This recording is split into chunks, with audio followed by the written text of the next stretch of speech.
செருப்பு எப்படி வீசுறாங்க? ஒரு கூட்டத்துல ஒரு தலைவனை பார்க்க வரவங்க செருப்பு வீச மாட்டாங்கல்ல, வெளியால் தானே செருப்பு வீசுவான். செருப்பு எப்படி வீசுறாங்க? அந்த கூட்டத்துல யாராவது ட்ரிகர் பண்ணாங்களா? அந்த கூட்டத்துல விஷக்கிருமிகள் யாராவது இந்த கிரௌட ட்ரிகர் பண்ணாங்களா? லாட்டி சார்ஜ் காவல்துறை எதற்காக பண்ணாங்க? விஜய் அவர்கள் அந்த கூட்டத்துல பேசிட்டு இருக்கும் போது இடையில ஆம்புலன்ஸ் வருது.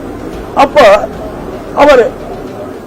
அவருடைய ஒரு கொடி பேர சொல்லி இந்த கொடி கட்டிட்டு இவ்வளவு ஆம்புலன்ஸ் எதுக்கு வருதுன்னு கேட்கிறாங்க. இதெல்லாம் மிகப்பெரிய சந்தேகத்தை எழுப்பி அவ்வளோ பெரிய மக்கள் வெள்ளத்தில் போலீஸ் பாதுகாப்பு என்பது மிக மிக குறைவாக இருந்தது. கரூர் ஃபுல்லாக கரண்ட் ஷட் டவுன் பண்ணியிருந்தாங்க. ஆம்புலன்ஸ் அவ்வளோ கூட்டத்துக்கு நடுவில் ஆம்புலன்ஸ் வந்த பிறகுதான் இவ்வளோ பிரச்சனையே ஆச்சு. இப்பொழுது வரை 40 பேர் இறந்திருக்கிறார். இந்த சம்பவம் தவிர்த்திருக்கலாம், இன்னும் காவல்துறை சரியான நடவடிக்கை எடுத்திருக்கலாம், திட்டமிட்டிருக்கலாம். அதாவது நடிகர் விஜய் அவர்களுடைய கூட்டம் கடந்த வாரங்களில் நடைபெற்றது. எவ்வளவு பேர் வந்தார்கள் என்றெல்லாம் காவல்துறைக்கு தெரியும். அதே அளவு இல்ல அதுக்கு மேல் கூட்டம் வருவார்கள் என்றும் தெரிகிறது.